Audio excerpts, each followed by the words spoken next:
할렐루야. 은혜 받은 말씀을 함께 봉독하도록 하겠습니다. 예레미야 42장 10절과 12절까지의 말씀입니다.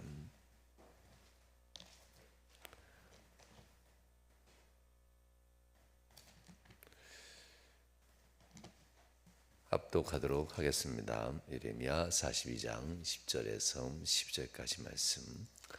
너희가 이 땅에 눌러 앉아 산다면 내가 너희를 세우고 헐지 아니하며 너희를 심고 뽑지 아니하리니 이는 내가 너희에게 내린 재난에 대하여 뜻을 돌이킴이라. 여호와의 말씀이니라.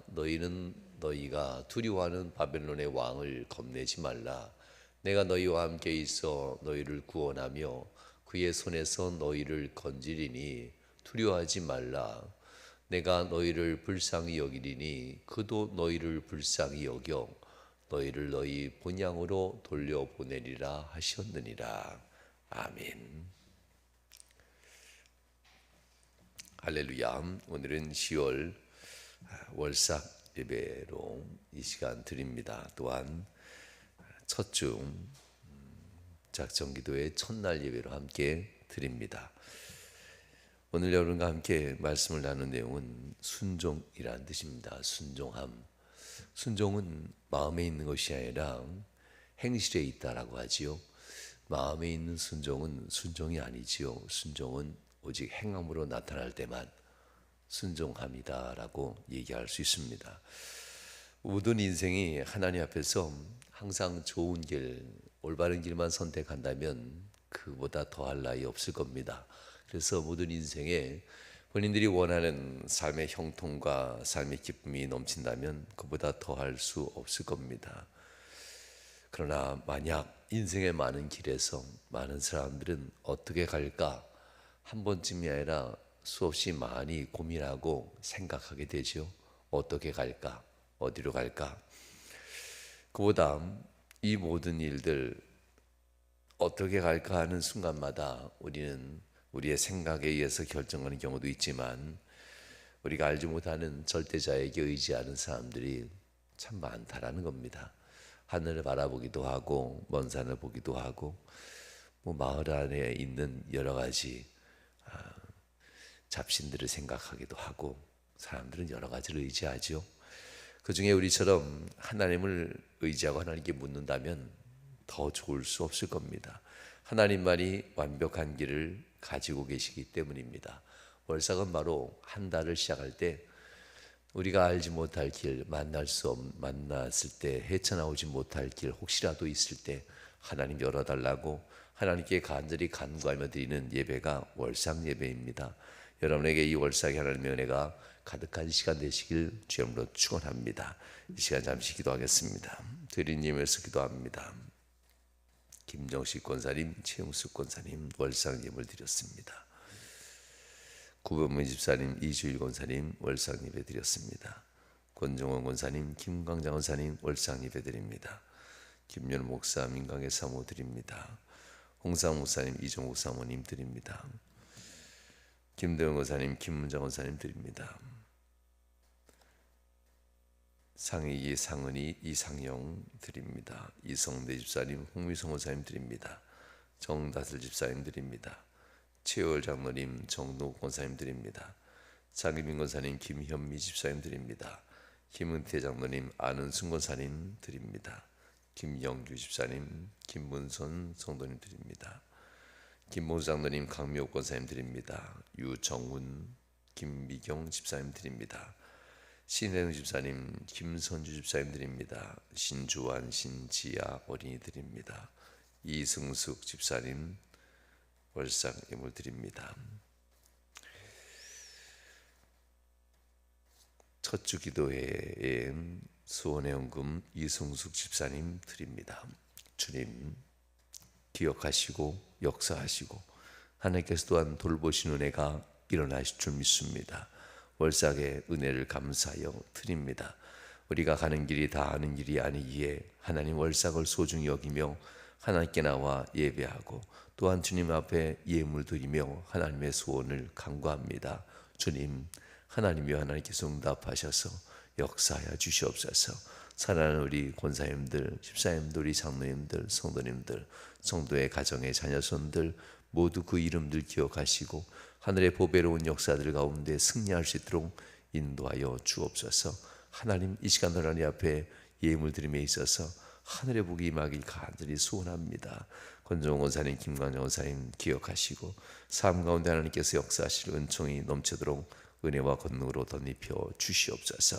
하나님, 이 시간 또 하나님 앞에 첫 주 기도의 가운데 소원의 예물을 드립니다. 이승 집사님 사업에 복 주시고 사랑하는 남편 사업에 은총도 하시고 역사하여 하셔서 하늘의 복이 많은 사업 되게 하시고 하늘의 능력이 많은 사업 되도록 역사하여 주시옵소서. 하나님, 헤쳐나가야 될 많은 어려움 속에서도 능히 승리하는 복된 사업으로 인도하여 주옵소서. 믿음의 가정 되게 하시고 하나님 영광의 가정 되도록 축복하여 주옵소서. 주께서 이 시간 복 주심을 간절히 바라며 예수님 거룩한 이름으로 축복하며 기도하옵나이다. 아멘. 오늘 본문의 3절 말씀에 보면 이렇게 말씀이 나옵니다. 당신의 하나님 여호와께서 우리가 마땅히 갈 길과 할 일을 보이시기를 원하나이다. 42장 3절에 나온 말씀인데요, 여러분과 함께 42장 말씀을 중심으로 함께 은혜를 받고자 합니다. 이 3절 말씀을 했던 사람들은 굉장히 긴박한 상황에 있는 사람들입니다. 어떤 상황이냐면 바벨론이 2차 침공 이후 친애굽 정책을 피던 왕을 폐하고 바벨론의 말을 따라서 잘 이끌어줄 사람을 세우지요. 그들을 중심으로 해서 총독을 세워 그리고 친바벨론을 따를 사람들로 이제 정치인들을 꾸려놓고 바벨론이 돌아간 상태입니다. 이때 얼마 지나지 않아 친바벨론을 하고 있는 이 정치인들에 대해서 반란을 일으킵니다. 그리고 군대들이 반란을 일으켜 그들을 다 죽이게 되죠. 모두 다 찾아내 죽이는 과정 가운데 남은 이들이 도망치고 있는 상황입니다. 예루살렘에 있던 사람들과 함께 다 도망치면서 이들이 지금 예루살렘을 떠나 베들레헴을 지나 남방 애굽으로 지금 망명을 하려는 그런 상황입니다. 지체하면 잡혀 죽게 될 이 상황에 이들이 하나님 앞에 이제 길을 묻는 겁니다. 마땅히 어떤 길을 가야 될까요? 이들에겐 방법 없습니다. 유다 반란 일어난 이들에게 잡히면 모두 다 죽습니다.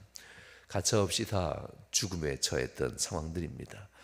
남쪽으로 도망가던 중 예레미야를 찾아갔고 예레미야를 만나 예레미야에게 하나님의 응답을 구하는 과정에 3절같이 당신의 하나님 여호와께서 우리가 마땅히 갈 길과 할 일을 보이시기를 원하나이다 라고 합니다. 당신의 하나님, 묘한 표현이 3절에 나오는데요, 예레미야는 20절에서 이렇게 얘기합니다. 너희가 너희의 하나님께 물었다라고 얘기합니다. 참 묘하죠. 당신의 하나님께 물으십시오라고 얘기했는데 예레미야는 너희가 너희 하나님께 나를 보내서 하나님께 물었다라고 얘기하는 이 장면들 속에서 신앙의 태도가 어때야 되는가를 보여줍니다. 당신이 하나님이 아니라 바로 내가 믿는 하나님이라는 거지요. 여기에서 바로 순종과 불순종의 갈림길이 됩니다. 당신이 믿는 하나님이 말한다면 내 뜻과 맞지 않으면 따르지 않겠다는 뜻입니다. 나의 하나님께 구해달라고 우리 하나님께 구한다면 그 뜻이 순종의 길로 가겠다는 의미와도 같습니다. 43장 내일부터 시작될 말씀에서는 당신의 하나님이라는 이 고백이 얼마나 위험한 고백인가를 내일부터는 알게 될 텐데요. 오늘은 그들이 하나님을 찾아왔던, 하나님의 응답을 받으려 했던 이 모습 속에서 하나님은 어떻게 역사하시는가에 대한 말씀을 나누고자 합니다. 종종 우리에게도 이런 이중적 교난이 찾아옵니다. 바벨론에 의해서 심각한 어려움을 당하는 것도 힘들었는데 바벨론을 반대하는 이들에 의해서 반란이 일어나 바벨론을 지지했던 사람들, 예레미야의 말을 따라서 바벨론의 그 지배를 순순히 받아들였던 사람들이 지금 다시 죽음이라는 위협 가운데 들어갑니다. 이중 고난이 찾아올 때 피하지 못하였는데 또 다른 고난이 계속 겹쳐 찾아올 때 참 난감할 겁니다. 믿는 자든 믿지 않는 사람이든 이 상황들은 참 어렵고 힘든 상황일 겁니다. 그러나 그래도 믿는다라는 이 부분이 있는 사람들은 하나님께 나온다라는 이야기지요. 하나님께 찾아 나온다는 것만으로도 참 귀한 은혜입니다. 하나님 앞에 찾아갑니다. 그리고 주의 종을 찾아가 은혜를 구하는 이 장면들이 매우 귀한 장면인데요. 본문 1절과 3절까지의 말씀을 보면은 이렇게 나옵니다. 백성의 낮은 자로부터 높은 자까지 다 나와 선지자 예레미야에게 이른다라고 얘기합니다. 백성들의 낮은 자부터 높은 자까지 참 굉장히 급하기도 하고 간절하기도 했죠. 살아날 방법이 없으니까요. 그래서 예레미야에게 이들이 다 나옵니다. 그리고 이들이 얘기합니다. 당신은 우리의 탄원을 들으소서. 이 남아있는 모든 자를 위하여 당신의 하나님 여호와께 기도해 주소서. 당신이 보는 바와 같이 우리는 많은 사람 중에서 남은 적은 무리이니 당신의 하나님 여호와께 우리가 마땅히 갈 길과 할 일을 보이시기를 원하나이다. 이렇게 얘기합니다. 당신의 하나님 여호와께. 참 귀한 고백처럼 보이지만 이 고백은 생각보다 그렇게 진실한 고백은 아니었습니다. 훗날 예레미야는 너희가 마음으로 거짓을 품고 내게 구하였도다라고까지 얘기합니다. 급할수록 하나님의 종을 찾아야 된다는 것은 참 좋은 뜻입니다. 급하고 어려울수록 하나님의 종, 주의 종을 찾아 하나님의 길을 의지하고 문다는 것만은 이들이 살 길을 찾기 아주 좋은 방법 맞습니다. 그럴 때 하나님은 분명히 응답을 베푸십니다. 그 응답을 베푸는 가운데 그들은 모두가 다 함께 기다립니다. 하루도 급한데 예레미야를 만나서 그들은 열흘입니다. 7절 말씀 오면 이렇게 얘기합니다. 10일 후에 여호와의 말씀이 예레미야에게 임하니 그들은 떠나지 않습니다. 10일 동안 하나님의 말씀을 들으려고 합니다. 마땅히 갈 데도 없습니다. 방법도 없고요. 살 길도 그들에겐 없었기에 열흘이라는 이 시간 동안 그들은 긴박한 시간이라도 예레미야로부터 응답받는 말씀을 듣길 원하여서 멈춰섰다는 것, 기다린다는 것은 이토록 때로는 인생의 피를 말리듯이 힘들기도 할 겁니다. 당장이라도 반란군에 의해서 죽게 될 위험입니다. 그 반란군이 정권을 잡았고요. 그 나라를 유다를 이끌기 시작했으니 이들은 살아날 방법이 없었습니다. 그럼에도 불구하고 열흘이라는 시간을 기다립니다. 10일이라는 시간을 기다리면서 이제나 저제나 하나님께서 말씀하시려나 하면서 응답을 기다립니다. 당신 하나님 여호와께서 우리가 마땅히 갈 길과 할 일을 보이시기를 원하나이다 했던 기도의 그 끝을 보려 했던 것, 어쩌면 우리의 삶의 기도와도 비슷한 모습이기도 한 것 같습니다. 기다림, 하나님 우리에게 응답하시기를 기다리는 이 모습들, 하나님 앞에서 이것은 하나님이 반드시 응답한다는 것과도 연관되어지게 됩니다. 하나님 앞에서 기도로 하나님께 구하던 사람들이 어떤 사람인지는 모르겠지만 예수님께서는 종종 이런 표현도 씁니다. 과부가 하나님 앞에서 그 억울함을 풀기 위해서 마을에 다스린 자를 찾아갔다라는 표현을 씁니다. 과부의 억울한 사정이 과부에게 정말 억울한지 아니면 과부가 옳은 일을 했는지 그런 일을 했는지는 성경에 나오지 않습니다. 과부의 삶이 얼마나 올바르게 살았는지 바르지 않게 살았는지에 대해서는 조건 자체가 없습니다. 중요한 것은 그가 포기하지 않고 기도했다는 겁니다. 하나님 앞에 포기하지 않고 기도하니 예수님께서 말씀하신 것처럼 그가 그 사람에게 응답을 받게 되었다라고 얘기하지요. 기도의 응답은 종종 착한 사람이 받는 것이 아닙니다. 착하든 착하지 않든 하나님 앞에 나와 기도하는 사람들은 포기하지 않고 구한다면 그에게는 응답이 임한다라는 말씀이 이 한 과부를 통해서 주어졌던 기도의 본이기도 합니다. 사람에 대해서 하나님은 가리지 않는다는 거지요. 이들의 삶이 거짓을 가지고 당신 하나님 여호와께 구하옵소서, 따를지 안 따를지는 우리가 선택하겠습니다라는 이 거짓된 마음을 가지고 와서 구한다 할지라도 구하며 포기하지 않는다면 하나님은 하나님의 뜻을 보이신다는 겁니다. 어떤 뜻을 보이셨는지, 그들이 원하는 뜻인지 그들이 원하지 않는 다른 뜻인지 알 수 없겠지만 하나님은 분명 응답을 하시고 있다는 본문의 말씀입니다. 월삭은 바로 우리가 그렇게 한 달 30일 동안 가는 길 가운데 알지 못하는 길, 알 수 없는 여러 가지 상황들을 만날 때에 하나님이 우리에게 그 길을 열으시기를 소원하는 마음으로 하나님께 간구하는 겁니다. 월삭 때는 이 첫날 우리에게 30일 동안 있을 모든 일을 다 가르쳐 준다고 우리가 기억하지 못할 겁니다. 그러나 하나님의 응답이 올 때마다 그 응답에 우린 반응할 수 있다라는 사실들을 생각할 수 있게 됩니다. 월삭은 그렇게 하나님 앞에 응답의 시간입니다. 더군다나 우리가 늘 지키고 있는 이 첫 주 기도에는 바로 하나님의 응답이 반드시 내리게 해달라는 간절한 소원의 기도의 시간이기도 합니다. 월삭과 더불어서 5일의 기도의 시간들, 이 시간들을 우리가 채워가면서 이스라엘 백성들이 긴박한 상황 속에서도 10일이라는 이 시간을 기다리면서 하나님의 응답을 받았던 것처럼 우리의 삶도 그 시간들이 필요합니다. 종종 우리가 많은 문제를 만나며 기도할 때 여러 시간이 필요하기도 한 이유가 그런 이유입니다. 하나님은 절대 적당한 때 아닌 이상 응답하지 않는다는 것도 우리가 잘 알고 있지요. 결국 우리가 망하기 전에 하나님은 반드시 응답한다는 것도 알고 있습니다. 그러니 응답의 시간은 하나님께 둔다라는 사실도 우리는 항상 기억해야만 합니다. 10일 후 이들은 주의 종 앞에 다시 섭니다. 주의 종이 하나님의 말씀 가운데 감동받은 대로 그들에게 전하는 장면이 본문에 나오는데요. 8절과 9절 사이에 이렇게 얘기합니다. 낮은 자로부터 높은 자 그들을 다 불렀다라고 합니다. 기다리긴 했지만 그들이 불러야 나오는 자들입니다. 쉽지는 않지요. 만약 이들이 안 나왔다면 예레미야는 전할 이유가 없겠지요. 낮은 자로부터 높은 자까지 다 불렀다라고 합니다. 이유는 너희가 내게 기도를 부탁했으면 내게 찾아 나와야지 되지 않겠느냐라는 겁니다. 너희가 내게 기도를 부탁했다면 나를 기다렸어야 되고 내 앞에 나와서 내 말을 들어야 한다는 겁니다.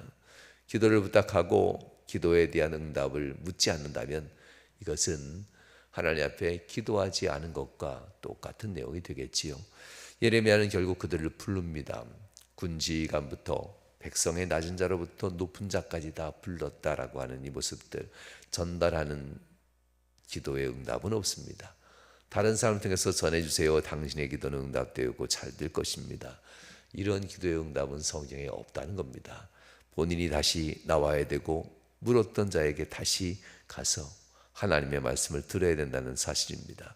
이것을 통해서 우리가 볼 수 있는 것은 예레미야는 그들에게 말씀을 들은 바 응답한 바를 주기 전 그들이 다시 나와라 라는 명령을 합니다. 내 앞에 나와 내 앞에서 말씀을 들으라라는 이 말씀입니다. 여호와께서 이제 이렇게 말씀한다 하는데 그들이 나오자 그가 이렇게 이르니라라고 합니다. 낮은 자로부터 높은 자들이 다 예레미야에게 나오는 이 모습들, 모두가 말씀을 듣길 원한다면 나와서 순종하는 마음으로 들어야만 한다는 겁니다. 들을 때 그들에겐 하나님의 말씀이 임하게 됩니다. 때로는 이 듣는다라는 이 모습 속에서 나오는 속에서 두 가지의 모습이 나오지요. 그 많은 사람들이 100%다 순종의 마음을 갖지는 않을 겁니다. 그렇다고 불순종하는 마음을 가졌다는 뜻은 아닙니다. 단지 이거지요. 내가 생각한 대로 말씀해 주면 기꺼이 따르겠습니다라는 사람들도 있다는 겁니다.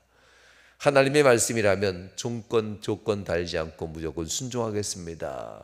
이것을 벗어날 수만 있다면 내가 하나님 말씀 그 어떤 것도 순종하겠습니다라는 이런 마음을 가진 사람도 있겠지만 다른 마음, 내 생각한 대로 말씀한다면 기꺼이 따르겠습니다라는 이 다른 마음을 품은 사람들도 있었다는 겁니다. 하나님 말씀 앞에 선다는 것 생각보다 쉬운 것은 아닙니다. 말씀 앞에 서서 하나님의 뜻에 온전히 순종한다는 것도 역시 쉬운 것은 아닙니다. 그들이 그토록 받고 싶었던 응답입니다. 하나님은 그들에게 그토록 듣고 싶었던 응답을 이렇게 얘기하지요. 내가 너희를 세우고 헐지 아니하며 너희를 심고 뽑지 아니하리니 이는 내가 너희에게 내린 재난에 대하여 뜻을 돌이킴이라. 이 10절 중후반부의 말씀은 참 은혜롭습니다. 그런데 하나님께서는 그 말씀을 하기 전에 그들이 원하고 듣고 싶었던 말이지요. 세울 것이고 심을 것이고 너희에게 내가 형통을 다시 줄 것이라는 이 말씀, 듣고 싶은 응답입니다. 단서가 있었습니다. 너희가 이 땅에 눌러앉아 산다면 이라는 겁니다. 이 땅에 눌러앉아 산다면은 바벨론의 침략을 받으라는 뜻이 아닙니다. 눌러앉아 살으라라는 명령을 하나님이 이미 오래전에 하셨던 겁니다. 이곳에 살면서 이곳에서 진행되는 모든 일들 다 내가 하는 일이니 너희가 그것을 달게 받고 견뎌내라. 하나님의 말씀입니다. 바벨론이 아무리 싫어도, 상황이 아무리 싫어도 하나님께 이 상황을 그대로 따라가는 것, 하나님께 내어드리는 것, 하나님 앞에 하나님 것에 하나님의 시간과 물질을 다 하나님 앞에 구별하며 하나님의 말씀을 따르는 것은 물질을 드리는 것이 아니라 말씀에 순종한다는 겁니다. 삶의 시간을 드리는 것이 아니라 말씀에 순종한다는 겁니다. 이 상황을 그대로 받아들이는 것, 헌신을 얘기하는 것이 아니라 하나님이 그렇게 말씀했으니 하나님의 뜻대로 살겠습니다라는 이 말씀을 받아들이라는 겁니다. 이것이 바로 단서조항이었습니다. 내가 너에게 말한 그 첫 번째 것을 지킨다면 너에게 필요한 두 번째, 세 번째 거는 내가 당연히 준다 하지 않았느냐. 너에게 필요한 첫 번째 내 말을 따라 순종하는 이것, 내 말을 따라 헌신하는 그것을 너희가 한다면은 이미 너희가 원하는 건 내가 다 준다고 하지 않았느냐.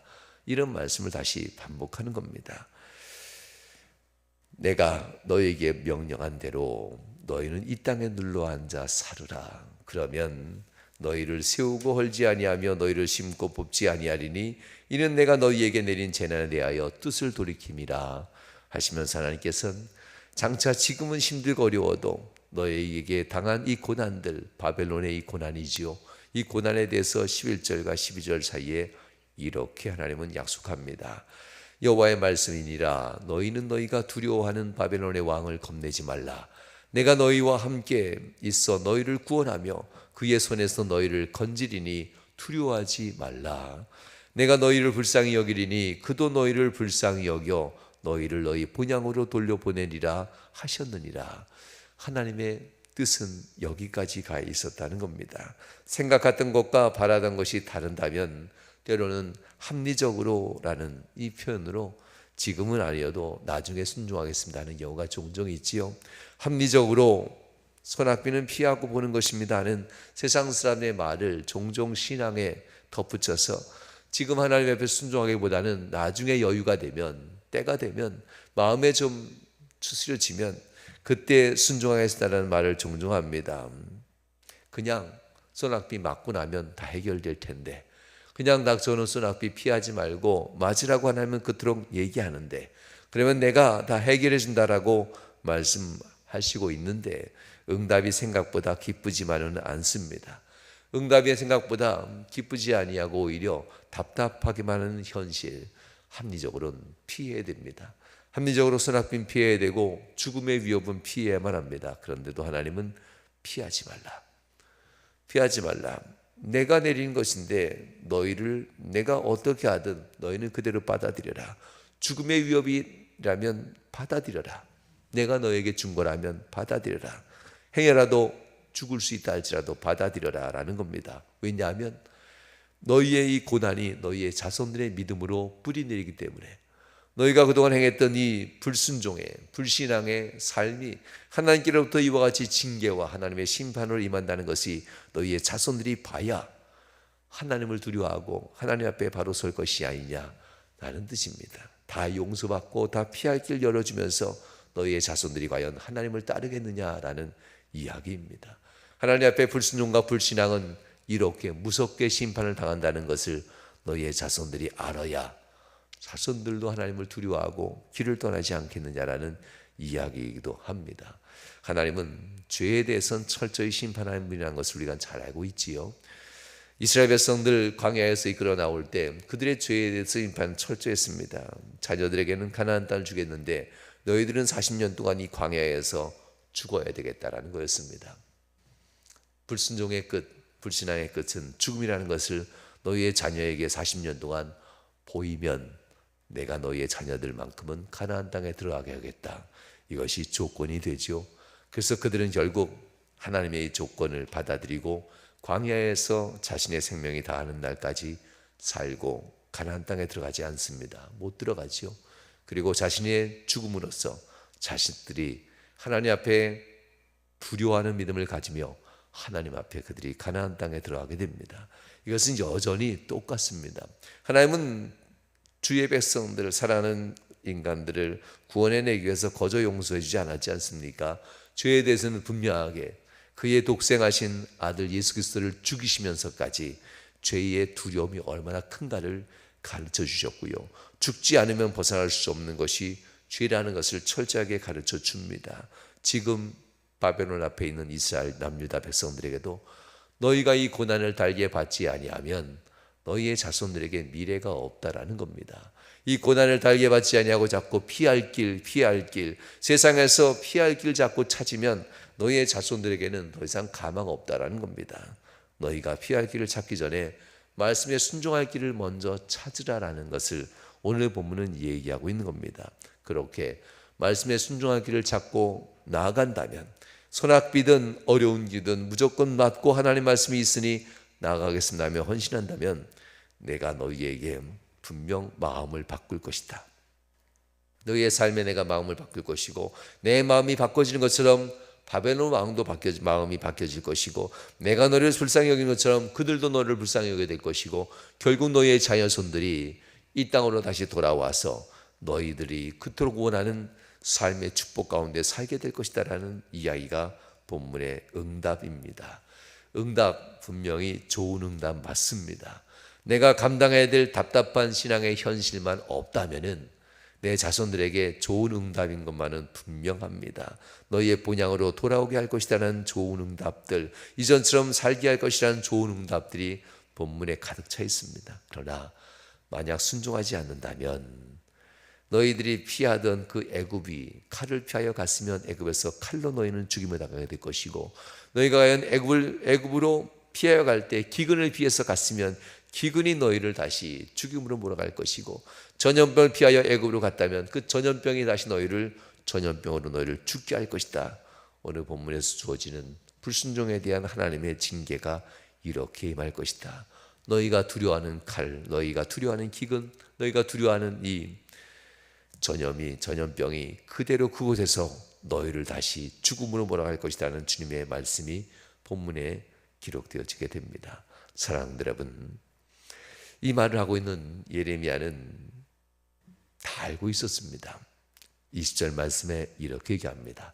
너희가 나를 너희 하나님 여호와께 보내어 이르기를 우리를 위하여 우리 하나님 여호와께 기도하고 우리 하나님 여호와께서 말씀하신 대로 우리에게 전하라. 우리가 그대로 행하리라 하여 이렇게 얘기하죠. 하나님의 말씀을 전하다 해놓고 우린 그대로 행한다 했지만 예레미야는 알고 있었습니다. 너희가 마음을 속이며 얘기하고 있다는 것을.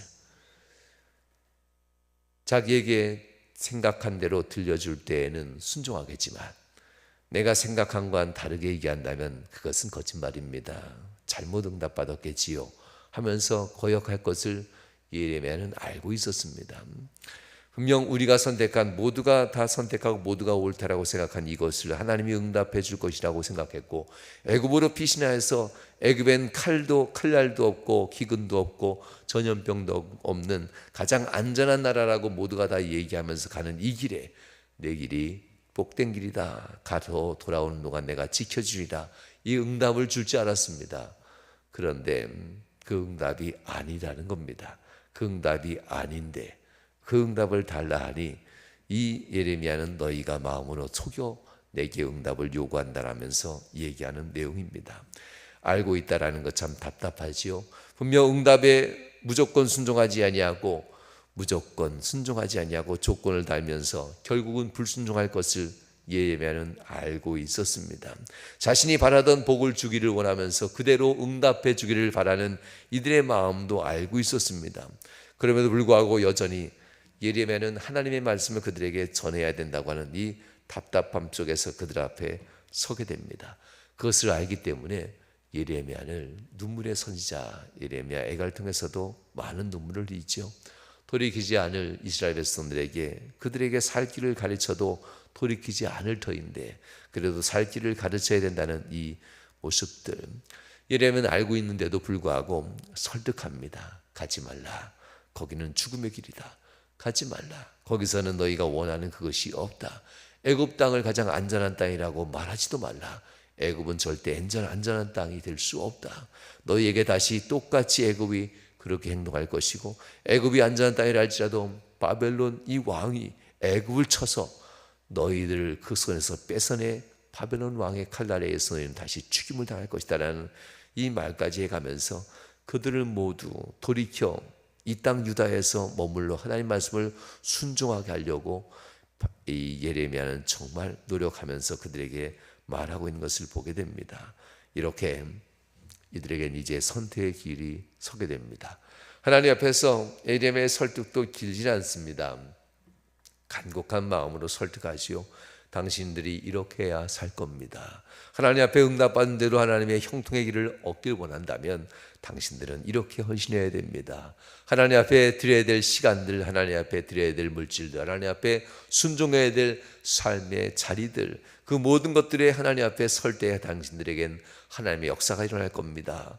예레미야의 말이 이제 끝납니다. 42장 22절로 이 말이 다 끝날 때 이들은 이제 선택을 해야 되겠지요. 성도 여러분, 선택의 순간은 누구에게나 옵니다. 오직 선택은 답이 하나밖에 없습니다. 하나님의 말씀이라면 순종한다는 겁니다. 하나님의 말씀이 들려진다면 그 순종으로 행동 보여야 된다는 선택, 이것밖에 없습니다. 하나님의 은혜를 받기 원한다면 다음 기회가 아니라 지금 선택해야만 한다는 겁니다. 이제 들었으니 이들은 선택해야 된다고 하는 것, 세상에 하나님을 의지하고 사는 삶이 진정한 승리의 삶이 된다고 하는 것, 이것을 기억하고 주님께 물었다면 그 물은 말씀 앞에 순종해야만 합니다. 오늘 말씀은 하나님은 이들이 거짓된 마음으로 구한다 할지라도 이들이 순종을 분명 자신의 뜻에 맞으면 순종하고 안 맞으면 거부할 것을 알았음에도 하나님은 이들이 기다리고 간구하니 이들에게 응답해 주신다는 말씀입니다. 그러나 응답이 곧 역사는 아니라는 사실입니다. 응답에는 반드시 순종이 따를 때 역사는 일어난다는 것이 이제 이후에 말씀드립니다. 성도 여러분, 우리가 역사를 원한다면, 응답보다 더 귀한 역사를 원한다면 우리의 선택도 반드시 따라야만 합니다. 모든 성도들 순종할까 말까, 따를 수 있을까 따를 수 없을까 마음의 갈등은 다 있습니다. 그러나 모두가 다 순종 못하는 것은 아닙니다. 많은 사람이 갈등을 하지만 결국 하나님 말씀에 순종하고 하나님의 은혜를 구하는 사람들은 하나님이 결국 순종한 자에게 복을 준다라는 신앙의 경험이 있는 사람들은 반드시 순종의 길을 가게 됩니다. 지체할 수는 있겠지만 순종을 따라가게 되겠지요. 그러나 안타깝게도 믿음의 경험이 없는 이들, 사람들의 인도함 받아서 이렇게 살면, 이렇게 신앙생활하면 좋을 거야 라면서 간접 경험으로 믿음 생활하는 이들은 이 순종의 결단이 쉽지만 않습니다. 하나님 앞에서 믿음의 성도들 순종이라는 것, 우리가 간단히 얘기하면 11조와 주일 성수와 사명 감당하는 겁니다. 이와 같은 것은 들어서 하는 것이 아닙니다. 하나님 앞에 결단하고 헌신할 때 이것은 순종이 되는 겁니다. 들어서 누군가의 가르침이 받아서가 아니라 내가 하나님 앞에 했더니만 드렸더니만 하나님이 내게 이와 같이 복을 주셨습니다라는 것이 삶으로 경험되어질 때 이것보다 더 중요한 삶의 어려운 고난의 일들이 일어날 겁니다. 어쩌면 11조보다도 하나님 앞에 주일 성수보다도 사명 감당하는 것보다도 더 힘든 일들이 더 많이 찾아올 겁니다. 가족의 일들, 사업의 일들, 직장의 일들, 삶의 범사의 일들, 더 위험한 일들이 찾아올 때 과연 그들이 믿음을 가지고 하나님 앞에 구하겠는가? 범사의 하나님이 행하라는 것을 순종하지 않은 이들이 과연 어려운 일을 만날 때 응답받은 대로 순종하고 하나님의 역사의 능력 가운데 문제 해결을 받을 수 있겠는가? 라는 질문도 받게 됩니다. 성도 여러분, 하나님 앞에서 우리가 마땅해야 될 순종을 행할 때에, 그럴 때에 우리가 닥치고 어려움이 닥쳐올 때 그 일들 속에서 능히 극복할 수 있는 순종의 길도 만들어낼 수 있는 자가 된다는 겁니다. 여러분들 첫 주 기도회가 이제 시작될 겁니다. 월삭을 맞아서 여러분 삶 가운데 우리가 행해야 될 기본적인 순종들을 해나갈 때 하나님이 우리에게 주실 놀라운 축복 앞에서의 순종들도 가감 없이 그대로 나갈 수 있다는 사실을 기억하면서 응답은 누구에든 옵니다. 믿음이 좋은 사람이든 믿음이 연약한 사람이든 죄가 있는 사람이든 죄가 없는 사람이든 하나님 앞에 구하고 간구하면 누구에게든 옵니다. 과연 순종은 누구에게서 나올 수 있을까? 하나님 우리에게 질문하는 이 모습 속에서 우리의 삶을 다시 한번 돌아보시면서 이 월삭 10월 월삭 한 달 동안 돌아보시며 내가 하나님 말씀 앞에 순종하는 자로서 서겠는가? 응답받는 자로서만 머물겠는가? 순종 가운데 역사의 주인공이 되겠는가? 그저 하나님 앞에 응답과 위로의 자리에만 머물겠는가? 하나님 앞에 우리 스스로를 다시 한번 돌아오며 승리하는 복된 가정들, 기업가 또한 직장생활과 이런 가정, 자녀손 될 수 있기를 주님으로 축원합니다. 기도하시겠습니다. 좋으신 하나님 감사합니다. 귀한 말씀을 들었습니다. 하나님 말씀 앞엔 오직 답은 순종인 줄 압니다. 하나님 은혜를 받기 원하고 역사의 주인공이 되기 원한다면 순종하는 삶을 살아내야 한다는 사실을 다시 한번 기억하게 하여 주시옵소서. 응답받는 삶을 뛰어넘어 역사의 주인공이 될 수 있도록 인도하여 주시옵소서. 사랑하는 성도들과 삶 속에 주의 놀라운 축복으로 덧입혀 주시길 간절히 바라며 예수님 거룩한 이름으로 축복하며 기도하옵나이다. 아멘. 아멘. 이제는 아버지 하나님의 극진하신 사랑하심과 성자 예수 그리스도의 그것인 은혜와 성령 하나님께서 내주교통 충만 역사하시는 은총이 사랑하는 모든 성도들 삶 속에 이후로부터 영원히 함께 하시길 축원하옵나이다. 아멘. 아멘.